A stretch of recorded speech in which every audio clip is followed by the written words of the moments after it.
Hello, everyone. A very warm welcome to this inaugural lecture in memory of Lord Renwick.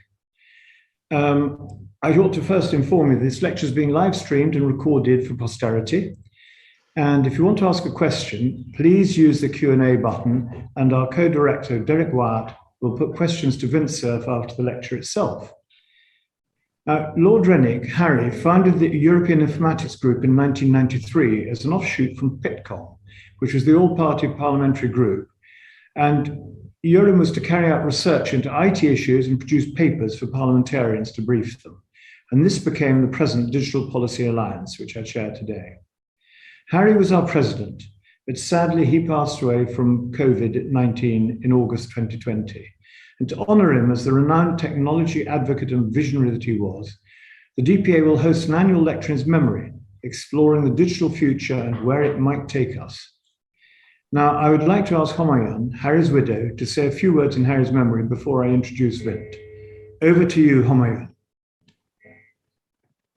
My lord, ladies and gentlemen, I am delighted that the Digital Policy Alliance is making the life of my beloved departed husband, Harry. By holding an annual lecture with such a prestigious inaugural speaker as Vint Cerf, they have both shared the passion of harnessing innovation whilst respecting the need for morality and global humanitarian aims. Harry was a champion of special needs education, the freedom of individual without total reliance upon machines, and man not continue to pollute the universe. Long may his legacy continue. My thanks go to Lord Erroll and his team members, past and present, for all the friendship they extended to Harry and for creating this special memorial for him. Thank you. Thank you very much indeed, Homayoun, for those kind words and setting the scene. And now I would to introduce Vint Cerf. I suspect the name of Vint Cerf is known to all of you, as he's known as one of the fathers of the internet. And he's now the vice president and chief internet evangelist for Google. He's held numerous positions: MCI, Corporation National Research Initiatives, Stanford University, UCLA, IBM. I don't want to give you an endless list. If you really want to know, go and Google it, and you'll find it really easily. But he's widely known as one of the fathers of the internet. He and Bob Kahn designed the highly resilient internet and his protocols so well that we're still running on the trial version, as he pointed out in London a few years ago when he was asked why it was only designed for 2 billion addresses. So it just shows how good design and the vision of a couple of people can write better software than having huge armies of people thrown at it. Anyway, I won't labor my point. I just have been in my bonnet about it slightly. Closer to home for us, he received the the Alan M. Turing Award, and he's also received the Queen Elizabeth II Prize for Engineering. He holds numerous degrees, honorary degrees from so many universities, I won't bother to go into them. What I really want to do is let him get into his subject today, which is wrestling with alligators, delivering on the digital promise. And he will take us through how the benefits of digital technology have been broadly demonstrated, but it's lowering barriers to access. That's going to make the difference in the future. And the problem is also how we deal with the harmful behaviors as well as the good things. So I think over to you, Vin. Thank you so much. Now I have to work on getting my speech in front of me. Sorry for the momentary fussing. There we go. So Chairman Erroll, Vice Chairman Wyatt, members of the board of the Digital Policy Alliance, distinguished guests, ladies and gentlemen, it's a great honor and challenge to offer the inaugural Lord Harry Renwick Lecture Second Baron Renwick of Coombe, Surrey, was a champion of the UK and EU interests in information technology, urging attention to privacy, encryption policy, legal jurisdiction, intellectual property rights, and data protection in 1997, as the so-called dot boom exploded across the virtual landscape. It seems entirely fitting to consider now 5 alligators of the internet in honor of Lord Renwick's prescient vision. Why alligators, you might ask? There's an old story about a man sent to drain a swamp. His boss calls about 6 months later. "How are you doing draining the swamp?" he asks. "Well, when you're up to your ass in alligators, sometimes you forget your job is to drain the swamp." I have been up to my rear end in internet alligators from the very beginning, and I have come to know a great many of them better than I would have liked. While many parsings are possible, I have chosen to partition a range of internet challenges into 5 categories, each reflecting a variety of domains demanding attention.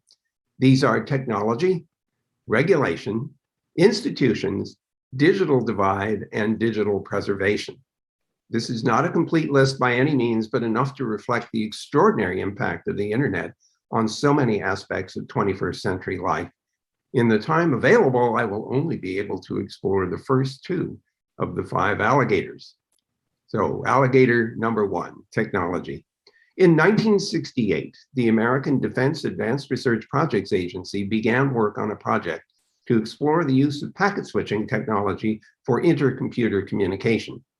At the time, the agency was supporting research at a dozen or so universities and wanted to ensure that all the researchers could share their computing resources, software, and research results so as to speed progress in computer science and artificial intelligence. Thus was born the ARPANET project, Advanced Research Projects Agency Network. Boldbear, Neck and Newman, a research company in Cambridge, Massachusetts, won the contract to build the ARPANET. Each packet switch was a small refrigerator-sized computer called an interface message processor. The packet switching concept was drawn from work at RAND Corporation, MIT, UCLA, and the National Physical Laboratory in Teddington, UK. Packet switching technology might be characterized as electronic postcards because much of what we know about postcards applies to packet switching. Each packet has a to address, a from address, and some content. Like postcards, digital packets can be lost and get out of order. They may even be duplicated as a result of retransmissions if the system thinks one was lost. These electronic packets do not know how they're being carried, could be wires, radio, optical fiber, nor what they are carrying, just a payload of uninterpreted digital bits. And this ignorance confers surprising benefits, which we will revisit shortly. The ARPANET project was extremely successful and led to the early development of networked electronic mail, remote interactive access to time-shared computers, and digital file transfers. What is particularly important to recognize is that the IMPs formed a homogeneous network of packet switches, but this network connected a wide range of different brands of computers that were not naturally compatible or able to exchange information. The demonstration of the ARPANET in 1972 at the International Conference on Computer Communication in Washington, D.C. is a major milestone in packet switching technology history. Overcoming the heterogeneity of the so-called host computers on the ARPANET was a defining success in the history of computer networking. Concurrent with the ARPANET project, an experiment in digital radio communication at the University of Hawaii introduced another kind of packet communication technology. The AlohaNet developed radio terminals that shared a common radio link, think about taxi radio, to communicate with a central computer. Each keyboard terminal had a radio and it would transmit to the central host, which was called a menehune, which is Hawaiian for imp, whenever it had a line of text to send. Since many terminals shared the common radio link, there could be collisions at the receiving central host. The clever strategy of the AlohaNet was to wait for a response on a different radio channel from the central host, and after a timeout, retransmit the line of text. If the failure to respond was a result of a collision, the sender would randomly vary the delay for retransmission to try to avoid a second collision. While not very efficient, it worked, as long as the offered traffic was roughly not more than about 1/6 of the actual capacity of the radio channel. Interestingly, a researcher involved in the ARPANET project visited the University of Hawaii and saw this Aloha idea in action and returned to the Xerox Palo Alto Research Center in 1973 to invent a high-speed version of this protocol on coaxial cables that he called Ethernet. Despite skepticism, this idea worked extremely well, especially because it was possible to detect a collision on the wire almost instantly so as to minimize the period of collision rather than having to wait for a timeout. Retransmission was randomly scheduled just as in the AlohaNet. The success of the ARPANET project, which continued until 1990, led directly to several ancillary developments. Once it was clear that heterogeneous computers could be interconnected by a homogeneous network and successfully interoperate, DARPA initiated a new project it called Interneting. The idea was to allow different kinds of networks to be interconnected in a network of networks and to allow essentially an unlimited number of networks and computers to interwork. Two new networking technologies were added at this time, a mobile packet radio network and a shared satellite channel packet satellite network, think Ethernet in the sky. Together with the Ethernet, these outlined the challenge of designing a system to accommodate existing and still to be invented networks in a common framework we now call the Internet. To achieve this objective, the Internet concept introduced gateways to interconnect the disparate packet switch networks and a suite of protocols to make uniform the interface to the network of networks as seen by the hosts on each network. After several design and test iterations, two protocols were developed: the Internet Protocol, which we call IP, and the Transmission Control Protocol, which we call TCP, and a number of application protocols, borrowing heavily from the ARPANET experience. The IP layer of protocol provided a best effort packet communication service. The protocol had the benefit of being able to deliver data quickly, if not reliably and in sequence. For real-time applications such as packet speech, video, and radar, low latency was more important than sequenced reliable delivery of the packets. To support applications requiring reliability and sequence delivery, such as remote access, file transfer, or electronic mail, TCP would discipline the potentially unruly stream of IP packets.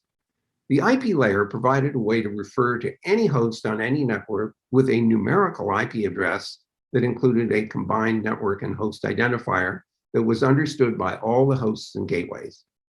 IP packets were encapsulated as payload in local network packets and then routed either to the destination hosts or to intermediate gateways that would decapsulate the IP packet from the underlying local network envelope, determine where the IP packet should go next, re-encapsulate the IP packet in the payload of the packet format used in the next hop network. For the benefit of human users, a scheme was developed to associate the numerical addresses of the IP layer with text-based domain names such as the familiar www.google.com or dpalliance.org.uk. The so-called domain name system forms a distributed, hierarchical, and expandable database that maps domain names into IP addresses for the benefit of protocols at the application layer of the Internet architecture. As was mentioned earlier, the IP packets have no idea how they're being carried or what they are carrying.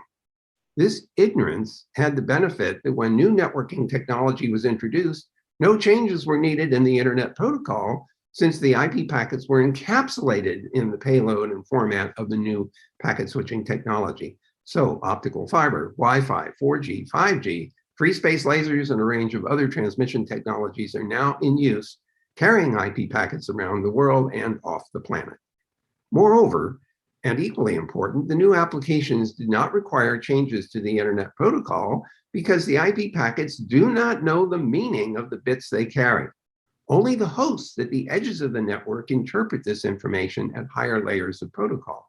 As a result, new applications do not require changes to the Internet protocol, and the Internet has seen a plethora of new applications developed, among the most important of which is the World Wide Web. The World Wide Web introduced a new layer of protocol called the Hypertext Transport Protocol, running over TCP/IP, and an information encoding scheme called Hypertext Markup Language, as well as a way of referencing content in any host on the Internet called a Uniform Resource Locator. It would be hard to overstate the importance of the World Wide Web. It opened up a vast array of new application development opportunities that worked especially anywhere the internet went. The success of e-business can be attributed to the World Wide Web, and this introduced its own collection of alligators, some of which we'll encounter later. Just getting the internet to work was an alligator unto itself, but there were other alternatives leading to another kind of alligator wrestling, the protocol wars. In truth, these were simply competing alternatives to the internet, which had their own varying successes and methods. In 1978, the Organization for International Standardization introduced a competitor to the Internet Protocol Suite called the Open Systems Interconnection Model, or OSI. These were layered, as were the TCP/IP protocols, although there were 7 layers to OSI, physical, link, network, transmission, session, and application, versus 5 for the internet, physical, link, network, transmission, and application. During the period from 1978 to approximately 1993, these 2 protocol suites vied for national and private sector attention and endorsement. The arrival of the Mosaic graphical user interface web browser in 1993 and the subsequent formation of Netscape Communications in 1994 and its wildly successful initial public offering in 1995 triggered the internet boom in the United States. By 2000, many startups ran out of capital, the so-called dot bust, but by that time, the internet was taking off around the world. By 2007, the mobile phone that had a history parallel to the internet was transformed by the introduction of the smartphone in the form of Apple's iPhone.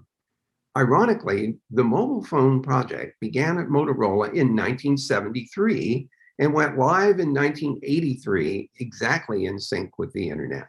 The two were dramatically joined by the smartphone. These 2 technologies reinforce each other. The smartphone and 3G, 4G, and 5G wireless services made the internet more accessible from more places, and the internet made the smartphone more useful thanks to millions of applications supported by the internet and reachable from the smartphone. The success of Ethernet for local area networking led to a number of explorations of local networking technologies, among which what we now call Wi-Fi is included. Standardized in the IEEE as 802.11, Wi-Fi is widely adopted by business and residential users as a convenient way to access the internet at high speeds. Early work on wireless local networking culminated in 1997 with the first 802.11 standard, which has evolved to achieve gigabit levels of speed in recent years, paralleling increases in optical fiber and coaxial cable speeds. Satellite communication for access to the internet reaches back to the first experiments with the internet's design. At that time, the packet satellite system used the geosynchronous Intelsat 4A over the Atlantic Ocean to link Western Europe to the Eastern United States. A commercial service, Viasat, also uses geosynchronous satellites, and since that time, medium Earth orbit services such as O3b and low Earth orbit services such as Starlink from SpaceX have become available. Other similar LEO services are planned or in development, including Cooper, OneWeb, and others. If these various services prove successful, it may become impossible to avoid internet access in the future. Now we come to alligator number 2. The internet has benefited from a largely unregulated history. It began as an experiment and was viewed, at least in the United States, as an example of an unregulated value-added service. The American Federal Communication Commission, as far back as 1966, began considering notions of pure communication and pure data processing in its Computer One proceedings. It quickly became apparent that there were many hybrid applications that involve the use of data processing to add value to the otherwise pure communication offerings. The presence of a rapidly growing number of hybrid applications led to the Computer 2 inquiry in 1976. Computer 2 drew a sharp distinction between basic and enhanced services. Most of the hybrid operations fell into the enhanced category, and the FCC chose not to regulate these in the same way it had adopted regulation of traditional telephone services. This hands-off approach contributed significantly to the rise of the internet and its many service providers, as well as the internet hardware and software industries that contributed to its infrastructure. By 1985, the structural separation concepts that distinguished basic and enhanced service providers morphed into the Computer 3 inquiry that introduced an alternative to structural separation, namely comparatively efficient interconnection and open network architecture. The latter led to such ideas as intelligent networks and advanced intelligent networks that exposed internal features of the network to users who could fashion their own mix of switching functions from these now accessible features. This was the polar opposite of the internet design, which focused applications in the computers at the edges of the network and limited the functions of the underlying internet to provide the very simple best efforts internet protocol service. Neither intelligent networks nor advanced intelligent networks gained much success in the marketplace and were overtaken by internet-style simplicity. By 1996, the US Congress undertook to amend the 1934 Telecom Act with a major revision. In principle, a major objective of this act was to increase competition by allowing for non-facilities-based competitive local exchange carriers to offer services based on access to wired facilities-based carrier assets. The unbundling of these assets did not work as planned, and the facilities-based carriers emerged victorious. In the wireless space, there's been more success with a number of mobile virtual network operators offering resold services to consumers and the private sector. Concurrently, the US Congress passed a Communications Decency Act that same year, in which Section 230 was designed to shield application service providers or platforms from much responsibility for user-generated content. The theory at the time was that the internet and the growing World Wide Web were still very young, and their evolution should not be prematurely constrained.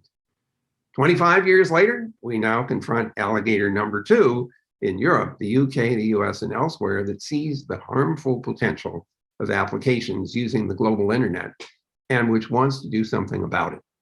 There's ample evidence that anonymity or even pseudo-anonymity and open networking have empowered harmful behaviors and practices that include malware, hacking, ransomware, misinformation, disinformation, fraud, bullying, stalking, dark web, criminal activities, loss of privacy, and a host of other activities that lead many governments to take steps to protect their citizens from harm. On the flip side, there are authoritarian governments that consider freedom of expression, virtual assembly, and social networking and collaborative activities to be threats to their regimes. Ironically, both perspectives lead to an interest in controlling what activities can be undertaken online. It's also stunningly clear that the openness of the internet to so-called permissionless innovation and freedom to implement global applications on a wide range of networks, devices, and platforms has produced a cornucopia of benefits. The challenge of this particular alligator is to find ways to protect citizens from online and often consequent offline harm, while preserving the demonstrated value of access to global computer networking, computing, and information services. The internet's design makes this problem particularly knotty. The IP addressing structure is deliberately non-national, unlike the country codes of the telephone system. Consequently, the packets of the internet transit international boundaries without scrutiny for the most part. The so-called Great Firewall of China does its best to monitor and filter or block traffic when it is considered in the Chinese government's interest to do so. Other countries have similar desires. Regardless of the motivation, concerns over the content of the internet and the World Wide Web have led to substantial debate over regulatory reform in the name of safety, security, privacy, and preservation of competitive business environments. It seems inescapable that international agreements must be reached if the users of the internet are to be protected. Despite significant advances in the use of cryptography to preserve privacy and to offer strong authentication of identity and increased attention to security of software, it's still the case that a perpetrator can be in one jurisdiction and the victim in another. The obvious consequence is that identification of harmful actors, whether persons, organizations, or governments, is difficult without some degree of international cooperation. The Secretary General of the United Nations, Antonio Guterres, has called for a roadmap to digital cooperation leading to the successful achievement of the UN Sustainable Development Goals that include the safety and security of citizens in digital environments. The existing mutual legal assistance treaties, while well-intentioned, have proven to be ponderous relative to the speed of the internet. The challenge is to improve responsiveness while not losing the concept of due process that protects citizens' rights. If ever there were an opportunity for innovation, this is one area that could use it. Now let's turn to Alligators 3, 4, and 5, institutions, the digital divide, and digital preservations. These topics deserve their own hour each of discussion. Regarding institutions, it's important to appreciate that many of the institutions associated with the internet have been created only as the need became apparent. There are many, and to name a few, I would include the Internet Architecture Board, the Internet Engineering and Research Task Forces, the Internet Society, the Internet Corporation for Assigned Names and Numbers, the 5 regional Internet registries, the 12 root server organizations, the various network operators groups, and the international and regional or national Internet governance forums. Other organizations have undertaken roles in support of the Internet, among which are the IEEE Standards Organization, the International Telecommunication Union, the Organization for International Standardization, the European Telecommunication Standards Institute, the Third Generation Partnership Project, 3GPP, and many others whose mandates touch tangentially and sometimes more directly on the interests of internet users and providers. The digital divide is a term that originally described access to computing capabilities, but now covers a vast range of inequities. I have to believe we should measure the divides not in absolute terms, but as relative measures of capacity and utility. The dimensions that I would include are privacy, speed and performance of internet access, cost of access and necessary equipment, range of applications that are supportable, attention to local language and culture, policies facilitating internet utility, regulatory posture, security, and safety and reliability. It's also important to recognize that access to reliable sources of electricity may be just as important as these other considerations. And finally, digital preservation is an alligator of many dimensions as well. The longevity of digital media have not equaled stone, clay, and vellum, and if anything, they're going in the wrong direction. Worse, many digital objects cannot be accessed or used without running software. Think about spreadsheets, video games, and web pages. Software may not run on the operating systems of 100 years from now, or even next year. It's possible that it will prove necessary to emulate old hardware, to run old operating systems, to run old software, to gain access to the use of old digital objects. Intellectual property rules, copyright and patents, may make it impossible or at least expensive or difficult for archives to provide users with tools they need to use aging digital content. Perhaps changes in intellectual property treatments will be needed to allow long-term archiving of digital material. Finally, there's a question of cost. There appears to be exponential growth in digital content. Think trillions of digital photographs and tweets. So what business models will allow individuals, organizations, and governments to preserve useful access to more and more digital content over decades and even centuries? Some information is vital to retain. Think National Archives, real estate transactions. And before you say it, let me assert, blockchains are not the solution to everything, although I will stop short of saying anything.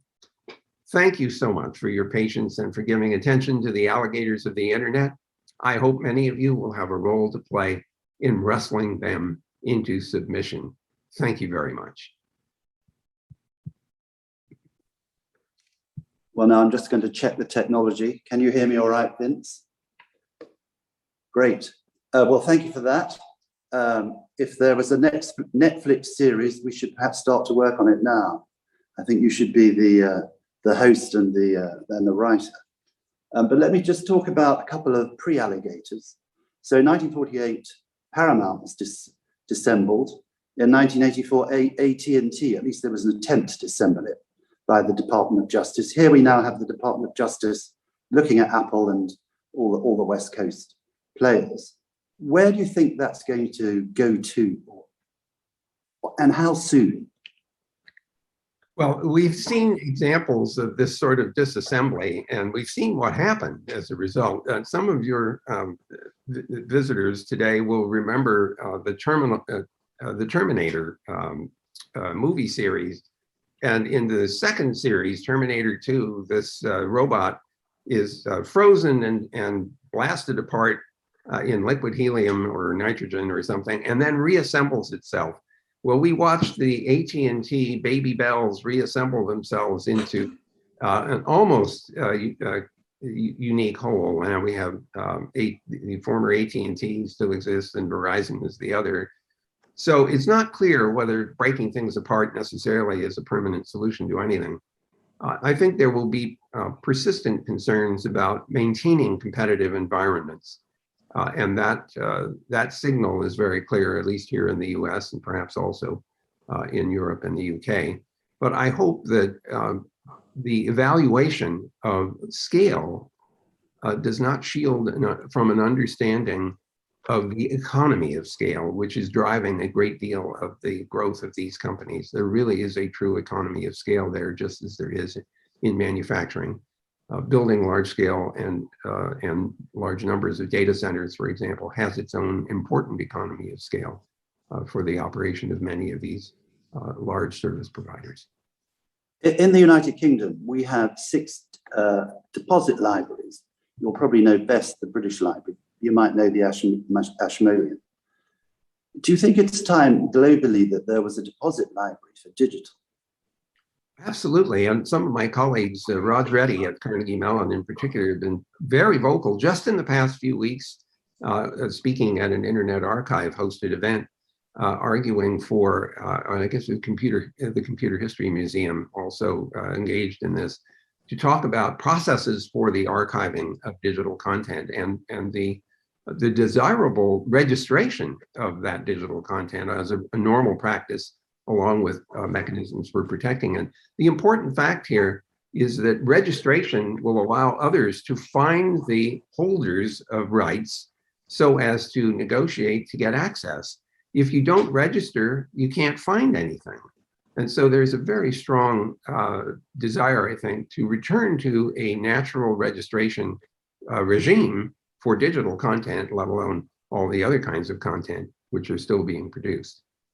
Okay, my last question. So when we had postage stamps, eventually between America and France and Britain, we created the International Postal Union, the IPU. And then exactly the same with technology, we had the ITU. So is it time, or is it just past time, that there should have been a kind of new global digital version of those kind of practices?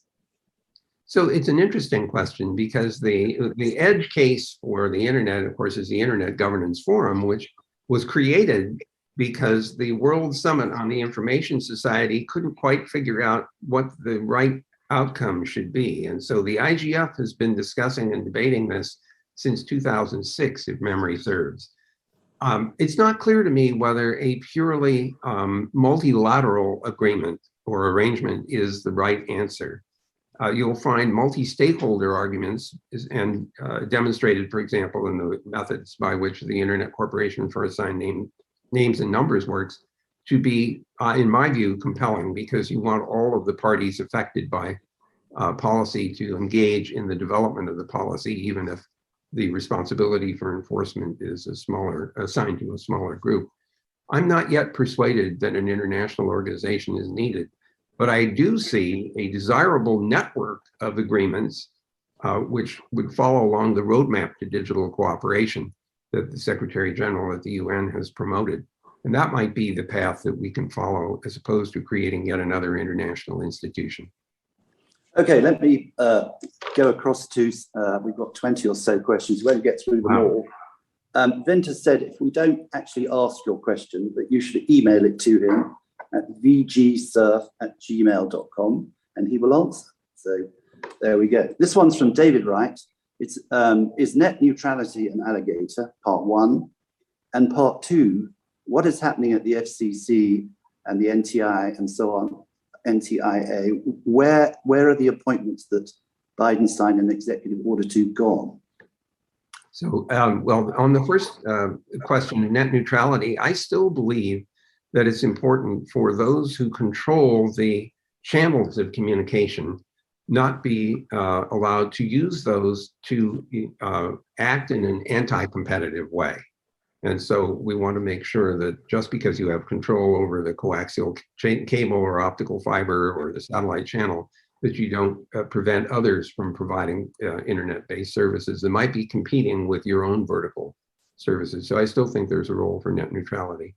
I do not, however, think that Title II of the Telecommunications Act is the ideal vehicle for expressing that.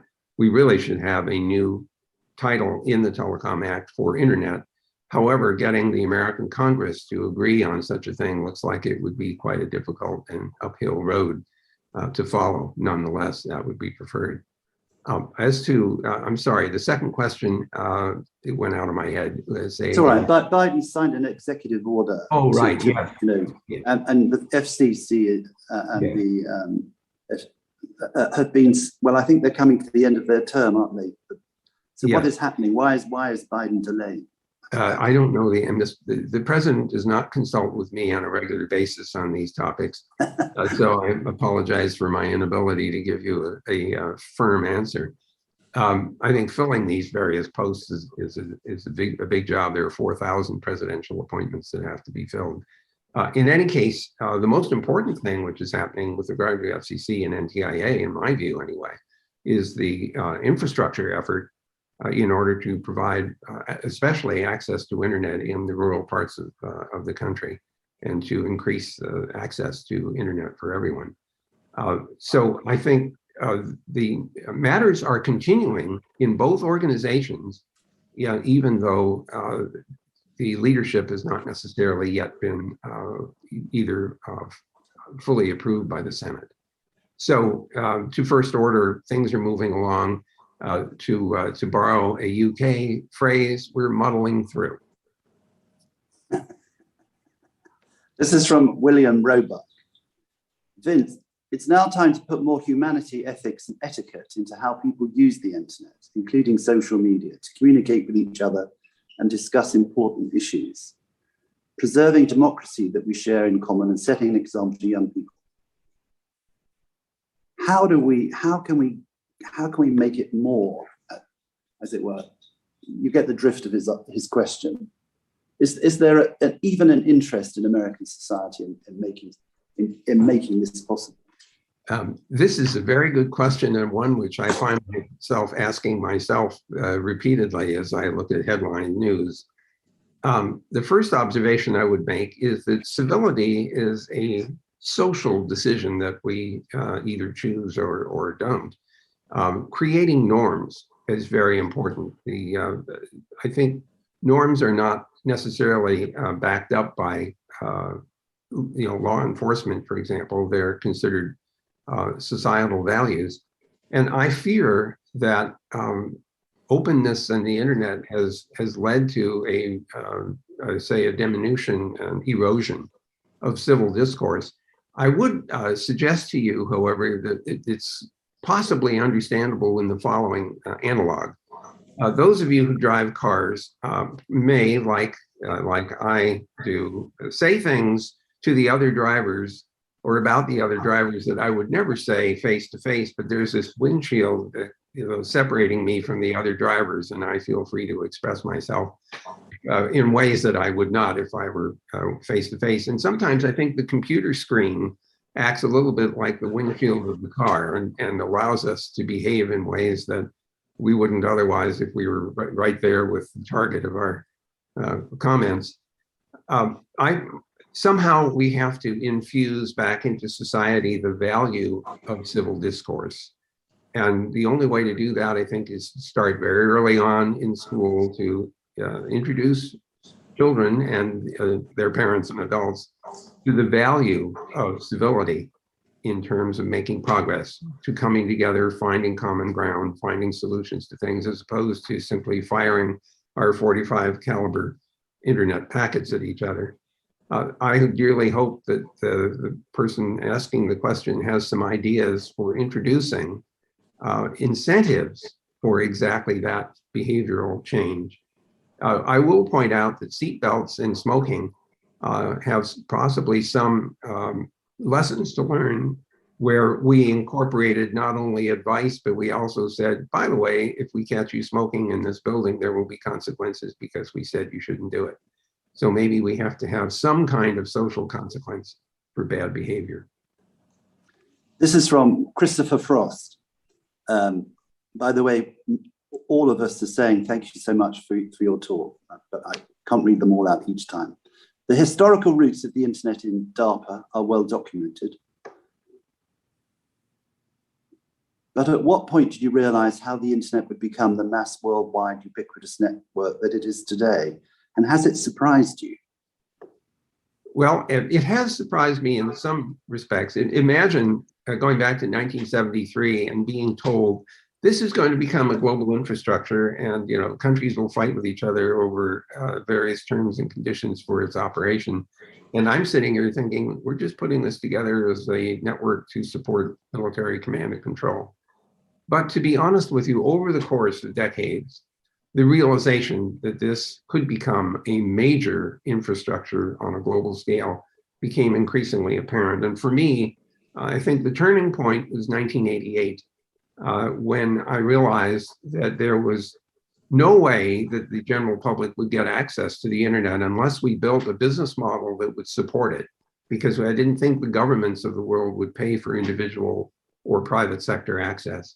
And so it was in 1988, and from my point of view, 15 years into the program, that I began lobbying for commercial use of the internet backbones that had been built by the federal government in the US. And we got permission to interconnect the MCI Mail, which was a commercial email service, to the internet in 1989. And that same year, as soon as we did that, 3 commercial internet services providers popped up in the US: UUNet, PSINet, and SurfNet. So we also saw in that same general timeframe, mid to late 1980s, interest in academic networking in Europe and elsewhere. And that too had its own course, in its own course, led to commercialization. So for me, this was a kind of an incremental realization that, holy moly, this is really going to get big. Vint, this is from Kamal Delik at the Open University. Would you mind talking briefly about quantum internet? So and I have to admit to you that at the beginning of the term quantum internet, I remember thinking, well, hang on, this is all pretty complicated, and what the heck does a quantum internet mean anyway? Turns out at Google, we are working very hard on quantum computing. And it turns out that building a large quantum computer with a lot of different qubits gets harder and harder the more qubits you add, until finally you might come to the conclusion, well, if I could build a quantum computer of this size and then replicate that and figure out how to connect them together in such a way that I could exchange entangled photons so that the separate quantum computers become entangled with each other through this photonic quantum network, then I could build a much larger quantum system with a larger number of qubits and solve much harder problems.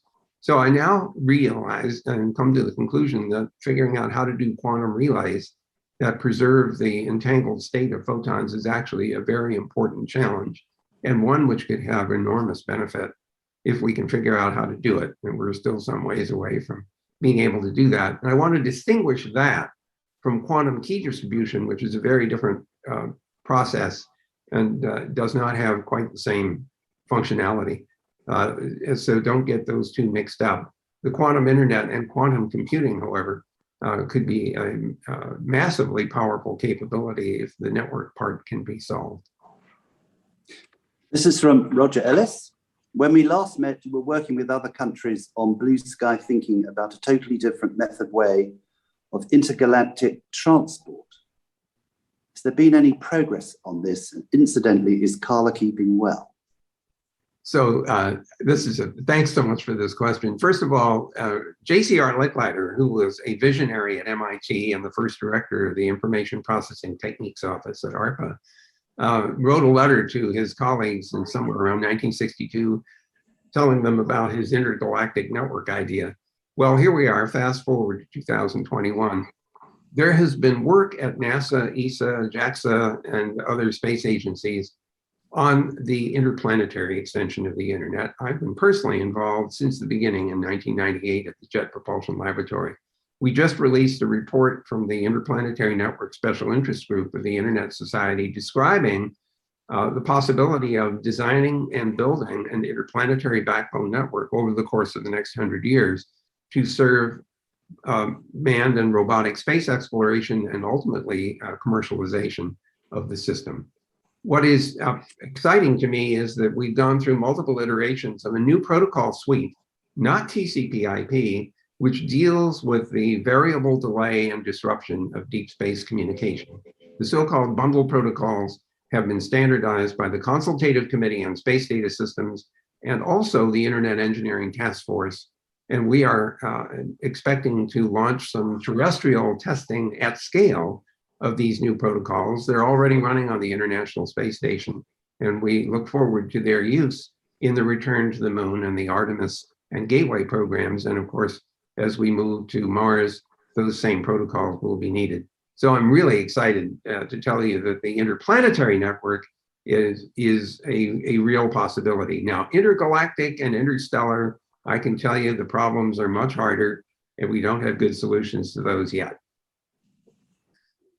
It's fascinating. This is from Ian Sutherland. How far are we from a regulated internet with no anonymity? Can it be timed by years, or is it lifetimes? So this is a very interesting question because anonymity is valuable in many cases. I'm sure you appreciate that, whistleblower situations, for example. However, anonymity also gives people the feeling of freedom to do things that they wouldn't do if it was known who they are. So I have come to the conclusion that absolute anonymity is probably not in our best interest. And I think of this as a kind of a differential traceability of the users of the internet. And by user here, I mean individuals, organizations, and even governments, that there should be some differential ability to trace who those parties are under the right circumstances. The analog I would offer, it's not perfect, is the license plate, which we see as ordinary citizens as a random string of numbers and characters. And we don't know who's associated with that, but the law enforcement people have the right to penetrate that, in other words, a differentially traceable license plate to figure out who actually is the owner of the car that the license plate is attached to. And I think we are going to end up having that kind of regime introduced in order to prevent people from abusing absolute anonymity. That's a great idea. Very good. This is from Tim Cowan. Do you think technology standards should deal with engineering and efficiency of engineering processes, or should they also deal with things that have commercial impact? Well, that's an interesting question. I think that both of these things are very important, and commercial impact doesn't happen unless things actually work. So I think good engineering practices are central here. But the commercial impact has a lot to do with sustainability, and business models are key to that. And so I think that as new technologies are developed and new potential applications are developed, recognition of the business importance to sustain useful results is a very, very important part of understanding what to invest in next. Okay, this is from Angela Mills-Wade. Very good question.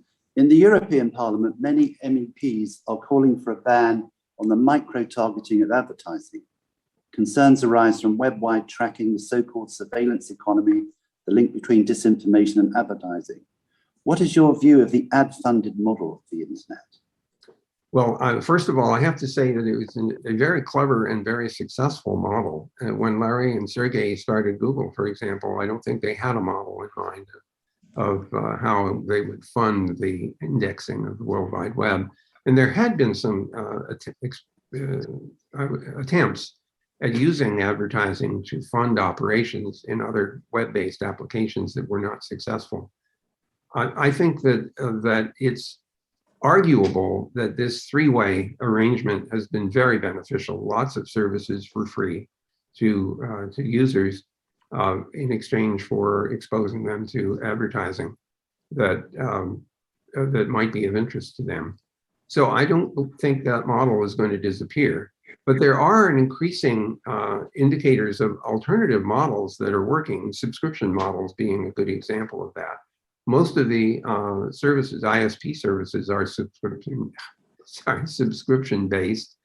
And I'm noticing, by the way, that newspapers, which have really suffered from a loss of advertising revenue, are starting to recover by introducing subscription-based models. So I suspect there will be other alternative models that people will adopt. And we have situations at Google where people would prefer to pay for example, YouTube access rather than watching advertisements. And so these alternatives, I think, as they prove themselves, will provide other ways of sustaining the operation. Terrific. Two more questions. This one's from Michael Balkis.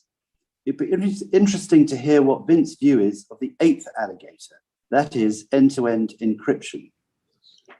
Well, I can tell you that that alligator has risen more than once. In 1992, there was the so-called Clipper chip proposal during the Clinton administration, and many of us, including me, were very much opposed to a backdoor process that was suggested for purposes of law enforcement. I continue to feel that backdoor processes are unacceptable. And the reason is simple. They never stay secret. Eventually it leaks out. And at that point, now everyone is vulnerable. So much for end-to-end safety and security.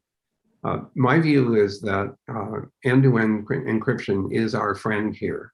It is a means of protecting privacy and confidentiality. And cryptography is also very powerful for doing strong authentication. And so, although I don't mean to divert away from the basic question, I want to mention that strong, strong authentication is a really powerful and important tool. If you don't want someone else to pretend to be you, then you want tools for strongly authenticating yourself so others can't break that authentication and take actions on your behalf when you haven't authorized it. So strong authentication uses cryptography, the same kind of cryptography that's used for end-to-end key distribution. So I see these as two very important mechanisms. We should not allow backdoor arguments to overcome the importance of end-to-end protection. Seems to me, I mean, I'm just going to interpose a question here, that you're doing a lot of thinking at Google. How do we share what you're thinking to a wider audience? Well, frankly, you've just given me a lovely opportunity to have this discussion with you here online, and it's been offered that this video be made available on the website. I think the Internet Governance Forum is another venue in which a lot of these discussions can happen. I think that we have many different ways of disseminating some of these ideas, and many different groups that have already expressed an interest in this. So I'm actually feeling fairly comfortable that the ideas are percolating now. Vint, you've been absolutely spectacular. On behalf of DPA, I'd like to thank you, but actually that's not my job. That's Dr. Louise Bennett. So I'm just now going to hand over her to wind up this wonderful day. Thanks so much, Derek. I appreciate it. Thank you to everyone involved in this first Lord Renwick Memorial Lecture, but particularly the staff at the Digital Policy Alliance who've worked tirelessly to organise it. It was really marvellous to have Lady Renwick here with us to give the opening remarks. Thank you, Lady Renwick. Harry would have been delighted that Vint Cerf agreed to give this inaugural lecture. As Vint said, we've been admiring the conundrum of how to retain all the benefits of the World Wide Web while defending it against abuse for too long. We'll all take away many insights from today. In particular, I was struck by the fantastic history that you've been central to. Also, the exquisite nature of the problems that your alligators propose. For DPA, it's the second alligator, let's call it the digital regulation, and the fifth digital preservation that pose many of the problems DPA want to address when draining the swamp. Digital Policy Alliance members are trying to ensure protection for everyone through adopting effective policies and laws. However, as you've reminded us, The victims of online harm are often in one jurisdiction and the predators in another. Even though the UK has a principles-based law that's better suited to the fast-moving digital world than a rules-based laws, that we have failed to keep up with the speed and universality of internet adoption. We need to help our government to work globally to adopt laws that clearly tackle abuses while permitting the beneficial, permissionless innovation that you helped to give us. I'd also just like to touch on digital preservation. When and how to keep content for posterity, while also considering the very vexed question in European terms of the right to be forgotten. History versus privacy is a growing conundrum, which you've reminded us we need to consider alongside that old seesaw of anonymity, which you've just spoken about, balanced against responsibility and security. DPA members will consider these and other points in the coming months through our policy working groups. I hope that, inspired by Lord Renwick and Vint Cerf, we can move from admiration of these conundrums to appropriate policy action that will help to deliver the web that we want. Anyone in the audience who is not a DPA member but would like to join, please visit our website, www.dpalliance.org.uk. We have membership packages for commercial organisations, startups, institutions and academia, as well as individual membership. Our website has information on our current work programme and all upcoming meetings. Thank you to everyone and enjoy the rest of your day as much as I'm sure you have enjoyed this lecture.